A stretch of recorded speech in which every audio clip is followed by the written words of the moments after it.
नमस्कार. वैशूस किचनमध्ये आपल्या सर्वांचं खूप खूप मनापासून स्वागत आहे. आज मस्त अशा आपण दोन रेसिपी बघणार आहोत. एक म्हणजे आपलं मस्त ऑमलेट रिंग वगैरे असं म्हणतात ना ते आहे, आणि दुसरी म्हणजे छान असे आपले क्रिस्पी असे सुके बोंबील जे असतात ना ते आपलं भाकरीबरोबर खायला किंवा जेवताना तोंडी लावण्यासाठी ते इतके भारी लागतात ना. तुम्ही नक्की ट्राय करून बघा. त्यासाठी पहिले काय केलं माहिती आहे, हे बोंबील सगळे आता जेवढे दिसत आहेत ना एका बाउलमध्ये ते मस्त असे तव्यावर भाजून घेतलेले आहेत. खरपूस होईपर्यंत, छान कुरकुरीत होईपर्यंत भाजायचे आहेत बोंबील. त्यानंतर त्याच्यामध्ये टाकायचं आहे लाल तिखट. तिखट चवीनुसार टाकायचं, पण मी ते थोडंसं जरा जास्तच टाकले कारण का खूप भारी लागतात, झणझणीत असे मस्त वाटतात तोंडी खायला. त्याच्यानंतर मीठ टाकलेलं आहे चवीनुसार आणि हळद टाकलेली आहे थोडीशी. त्यानंतर एक छोटा चमचाभर तेल टाकलेलं आहे आणि तेल टाकून झाल्यानंतर ना एक सगळे व्यवस्थित मिक्स करायचं आहे. मसाल्याचं कोटिंग प्रॉपर आपल्या ज्या सुके बोंबील आहेत ना त्याच्या पीसेसला, प्रत्येक पीसेसला लागलं पाहिजे. बघा अशा पद्धतीने मस्त असं एकजीव करून झालं ना की आता आपण प्लेटिंग करूया.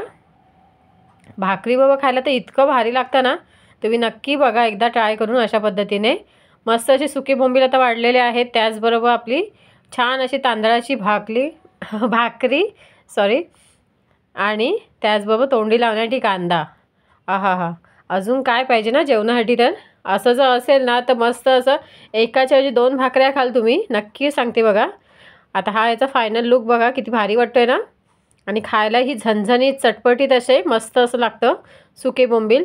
आता मस्त असं आपण ऑनियन रिंग ऑमलेट असं बनवणार आहोत. त्यासाठी काय केलेलं आहे, एका बाउलमध्ये 2 अंडी आता आपण फोडून घ्यायची आहेत. तुम्ही एका पाहिजे तर एकाचं किंवा 2 पाहिजे तर 2, असं तुमच्या अंदाजाने तुमच्या आवडीनुसार किती बनवायचे ते. मी इथे 2 अंडी घेतलेली आहेत फोडून. त्यानंतर चवीनुसार फक्त मीठ टाकलेलं आहे, बाकी काहीच टाकणार नाही आहे. छान फेटून घेऊया पहिले आपण फोकच्या साहाय्याने. एकीकडे मी पॅन गरम करायला ठेवलेला आहे, त्याच्यामध्ये तेलही टाकलेलं आहे. तेल पहिले व्यवस्थित सगळीकडे पसरवून घेऊया. आणि ऑनियन रिंग्स मी कट करून ऑलरेडी ठेवलेल्या आहेत. बघा अशा पद्धतीच्या छान मोठ्या मोठ्या पहिले घेतलेल्या आहेत. आता त्या मी ठेवलेल्या आहेत 2 ते 3. त्यानंतर आपण अंड पुन्हा थोडंसं फेटायचं आहे. आता चमच्याने तर व्यवस्थित ओतता येणार नाही ना, मग डायरेक्ट आपण वाटी सकटच ओतायचं. इथे गॅस जरा थोडंसं तापलेलं पाहिजे तवा, तेव्हा जे छान असं म्हणजे बाहेर जास्त येणार नाही.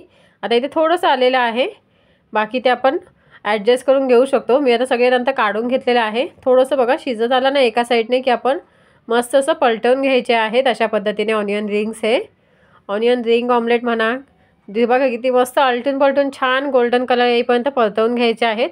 मस्त वाटतंय ना, दिसायला सुंदर आणि खायला तितक्याच. दोन्ही रेसिपी खूप भारी लागतात. तुम्ही एकदा तरी ट्राय करून नक्की बघा आणि मला कमेंट करून नक्की सांगा कसं वाटले मग आजचे हे दोन्हीही व्हिडिओ, दोन्हीही रेसिपी. आय होप आवडल्या असतील. आवडल्यास लाईक, शेअर, सबस्क्राईब.